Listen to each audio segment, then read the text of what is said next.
মিনাশ শাইতানির রাজিম। বিসমিল্লাহির রহমানির রহিম। আসসালামু আলাইকুম ওয়া রাহমাতুল্লাহি ওয়া বারাকাতুহু। আমি তোহা আজকে 5 মিনিটে কুরআন শিক্ষা কায়দা দর্শ 1 এ সম্পর্কে আলোচনা করব ইনশাআল্লাহ। পড়ার শুরুতে এই অতি গুরুত্বপূর্ণ এই দোয়াটি আমরা পাঠ করে নিব। রব্বি জিদনি ইলমা, রব্বি জিদনি ইলমা, রব্বি জিদনি ইলমা। 1 নাম্বার হরফ আলিফ, খুবই পাতলা করে পড়িতে হয়। আলিফ আলিফ আলিফ।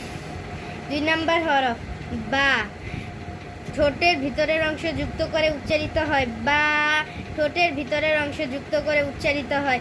বা, ঠোঁটের ভিতরের অংশ যুক্ত করে উচ্চারিত হয়। বা। 3 নাম্বার হরফ তা, জিহ্বার আগা উপরে দাঁতের গোড়ায় স্পর্শ করে উচ্চারিত হয়।